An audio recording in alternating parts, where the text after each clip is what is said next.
Bismillahirrahmanirrahim. Alhamdulillah Rabbil Alamin. Wassalatu wassalamu ala sayyidil mursalin wa ala alihi wa sahbihi ajma'in radhiyallahu anhum. Wa qala radhiyallahu anhu wa nafa'ana Allah bi ulumihi fid dharain. Amin.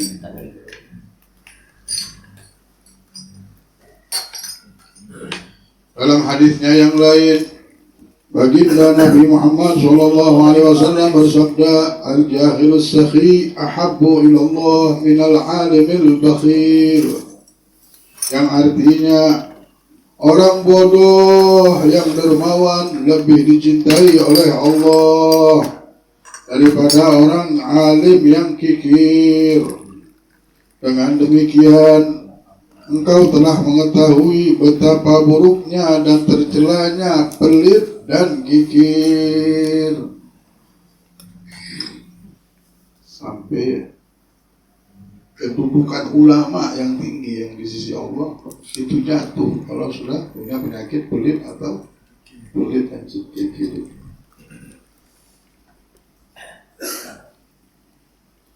Ada pelit-pelit ini dia tidak mau dia tak mau bantu orang. Kalau kikir lebih dahsyat dari pelit lagi. Kikir ini apa? Haknya orang dia mau. Sudah dia tidak mau bantu orang, haknya orang itu diakui punya dia. Itu kikir di atasnya pelit. Kikir adalah sifat pelit yang sangat berlebihan. Hal ini sebagaimana yang diartikan oleh salah seorang ulama, keutamaan seorang untuk merampas apa yang ada di tangan orang lain. Langsung disebut di sini, subhanallah. Kikir lebih tinggi kedudukannya. Sedangkan pelit adalah kepelitan seseorang terhadap apa yang ia miliki. Puncaknya ia merasa berat untuk mengeluarkan hak-hak yang wajib ia keluarkan. Hak yang wajib dia keluarkan, dia berat untuk mengeluarkannya. Baik itu dari hartanya seperti zakat, berat mengeluarkan zakat. Dan yang semisalnya, barang siapa yang berlaku demikian berarti ia orang pelit, yang tulen, yang berhak mendapat ancaman dan kecaman yang diriwayatkan terhadap sifat pelit. Sudah kita dengarkan bagaimana. Jadi orang yang pelit ini orang yang terancam hidupnya. Siapa yang mengancamnya? Allah. Air ini, air kalau tidak dialirkan jadi busuk air. Coba air tidak mengalir, bau, busuk. Akhirnya kita mesti gaduk lagi, buat jalan, mesti harus dikeluarkan. Makan terus, tidak dikeluarkan, busuk di perut, jadi penyakit. Tidak bisa keluar, kita cari obat bagaimana supaya bisa keluar lancar. Kalau keluar lancar juga. Kalau makan terus nggak mau keluar, akhirnya operasi. Berapa? 1 miliar juga operasinya. Dia operasi, berapa keluar duit operasi? 1 miliar. Supaya apa? Supaya keluar. Kalau nggak dikeluarkan, nah begitu juga harta. Nah, memang sudah Allah jadikan hukum seperti makanan. Rizki kalau masuk saja tidak dikeluarkan jadi penyakit. Ada orang, alhamdulillah saya tidak zakat, saya tidak sedekah, tapi tidak ada bala. Oh, dikasih Allah terus. Subhanallah, sudah mulai umur tua, mulai sakit ini. Berapa keluar 50 juta? Keluar lagi duit 100 juta. Keluar lagi duit, habis tersedot sampai miskin. Habis jual tanah, jual ini, jual itu. Ngurus diri. Anaknya begini, ininya begini, ininya begini. Dan orang kalau sudah menahan rezeki seperti ini, hati gelap. Dan orang jahat semuanya. Tidak ada yang baiknya. Orang pelit, melihat orang tidak ada baiknya. Semua jahat. Na'udzubillah, na'udzubillah.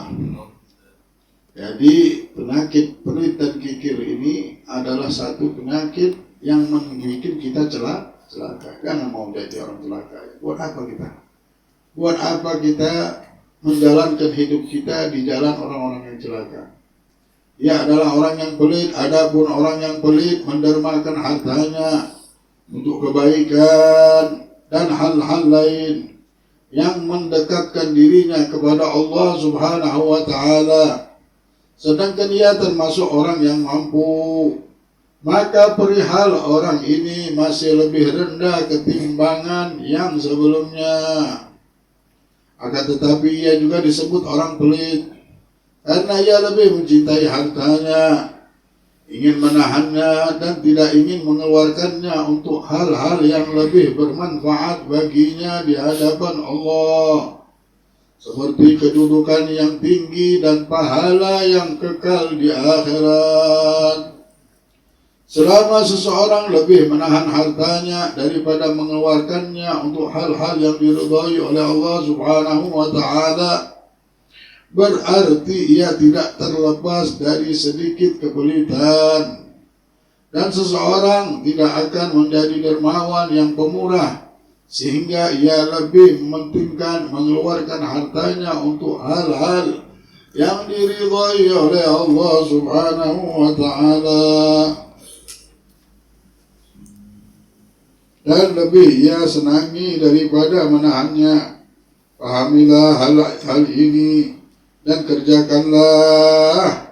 Semoga Allah memberikan bimbingannya kepadamu. Dan Allah SWT memberikan bimbingan kepada kita. Dibimbing terus sama Allah sehingga kita ini tidak tertipu sama dunia. Ini dunia ujian. Dunia ini ujiannya besar. Kalau manusia tidak mempunyai panutan, tidak punya pegangan di dalam berjalan di dunia ini, mereka akan celaka dengan dunia ini. Nabi Muhammad pernah jalan sama sahabatnya, ada bangkai anjing lagi. Rasulullah bilang, itu lihat bangkai, kami melihatnya ya Rasulullah. Makan bangkai itu. Rasulullah, masa kami makan bangkai ya Rasulullah? Makan. Kenapa kalian tidak mau? Jijik ya Rasulullah. Fa inna dunya akhbath min dzalik. Sesungguhnya dunia lebih jorok daripada itu. Itulah aku melarang kalian untuk tidak memakan dunia, tidak cinta sama dunia. Karena dunia ini lebih jijik daripada itu. Nabi Muhammad SAW, semua sahabat Nabi yang ada, semua tidak ada yang pelit, ada punya sifat pelit. Semuanya jiwa mereka jiwa dermawan semuanya. Dan wa min jibillatil auliya, dan daripada sifatnya para wali dari kecil, mungkin dia akal, mabuk-mabukan, ada macam-macam. Wali-wali ini macam-macam. Tapi satu sifat tak punya, pelit sama tidak mau memaafkan orang. Wah, ini yang dimiliki oleh wali-wali. Dari kecil dulu tak dendam orang. Sama senang, sama dermawan sama sering memaafkan orang.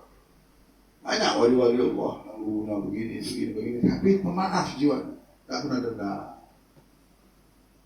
Tak ada dendam di hati.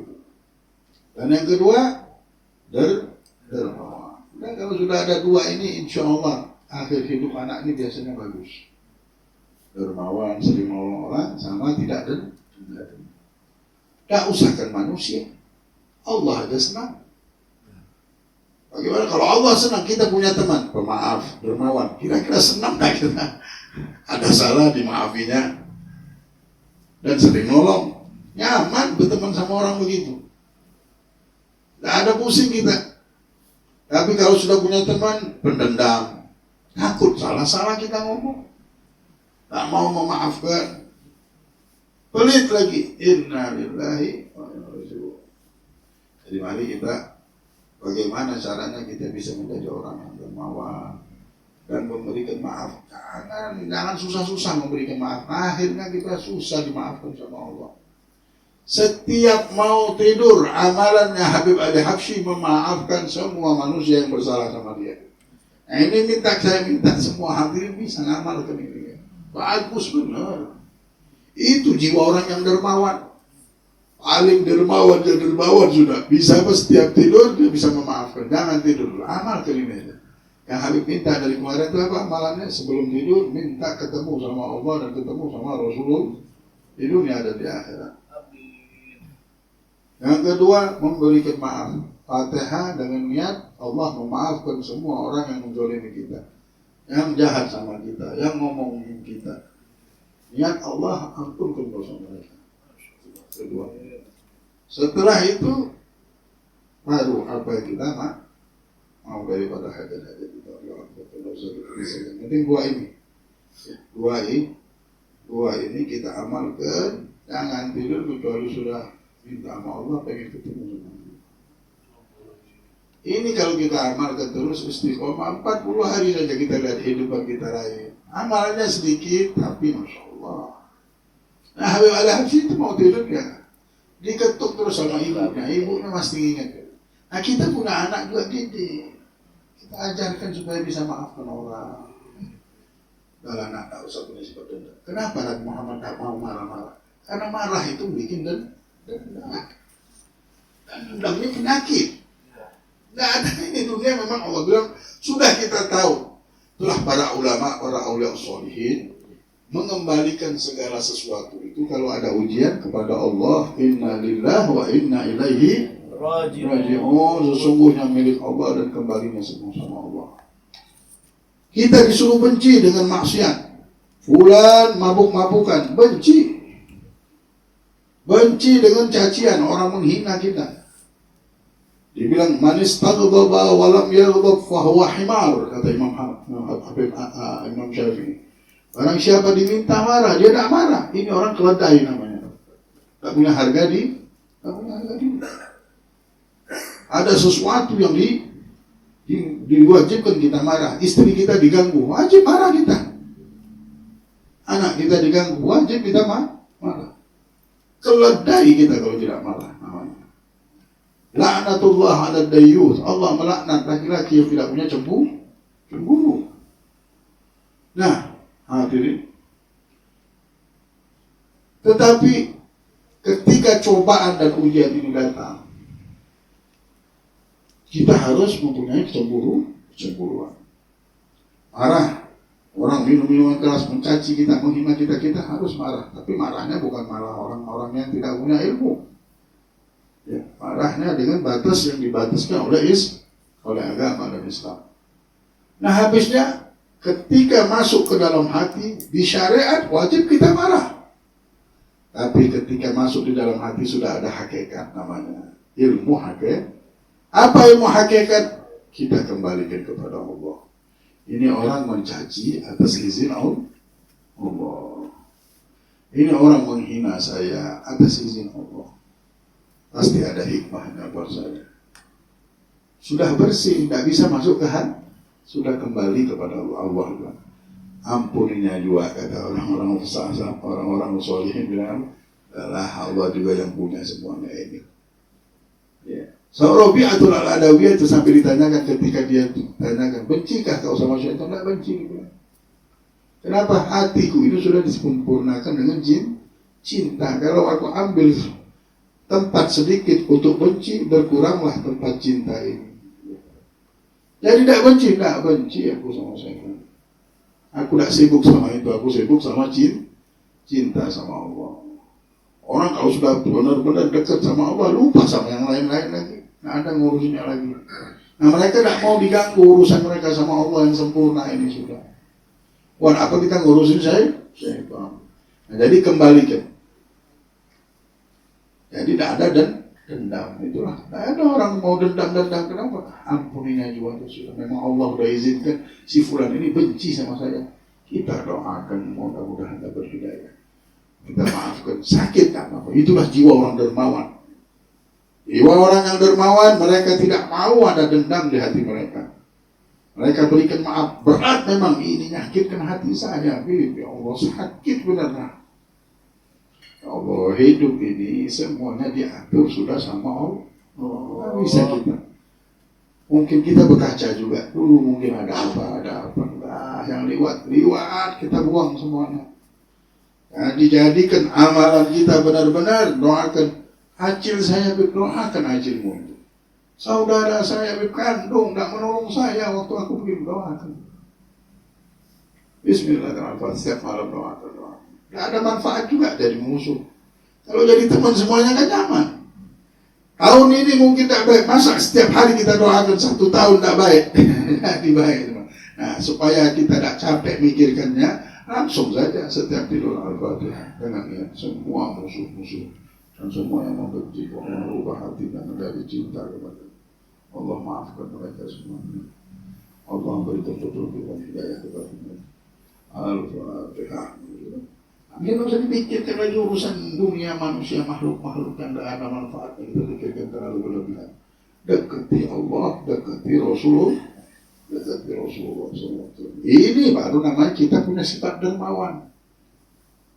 Oh bisa bantu orang bisa, tapi kita benci sama orang ini ada manfaat. Hati yang dermawan ini apa maaf.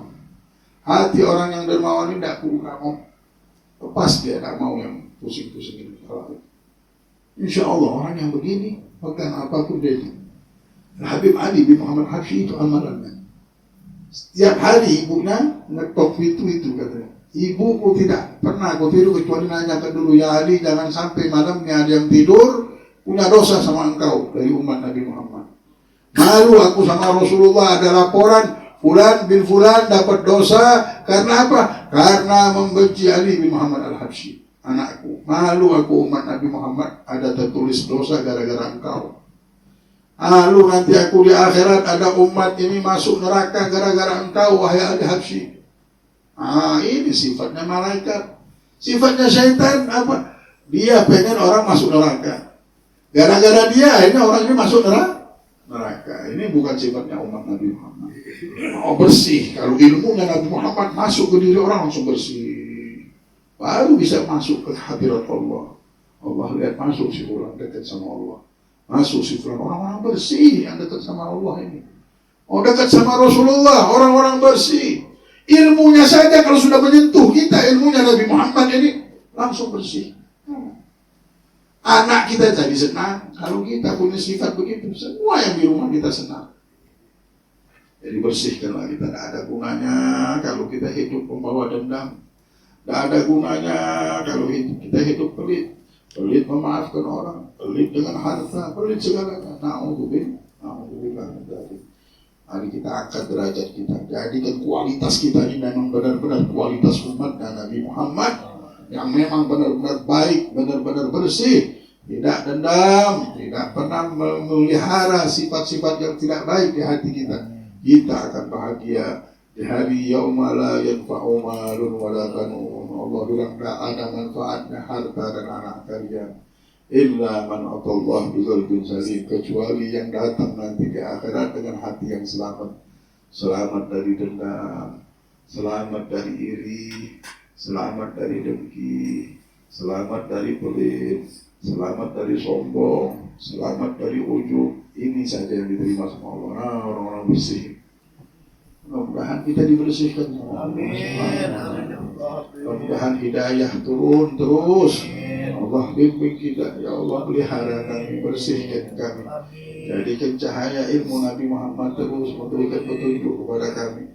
Jadikan kami hamba-hamba yang terus berjalan di belakang naungannya. Ya Allah, angkatlah segala bala, angkatlah segala kesialan hidup kami, angkatlah segala penyakit-penyakit kami. Ya Allah, penyakit zahir dan batin ya Arhamar Rahimin. Allahumma ya qadiyal hajat wa ya kafir muhimmat اقض حاجاتنا وادفع عنا جميع البلاء والوباء والمرض والألم والفتن والمحن ما ظهر منها وما بطن. صلى الله على سيدنا محمد وعلى آله وصحبه الحمد لله رب العالمين. بسم الفاتحة. بسم الله الرحمن الرحيم. إياك نعبد وإياك نستعين.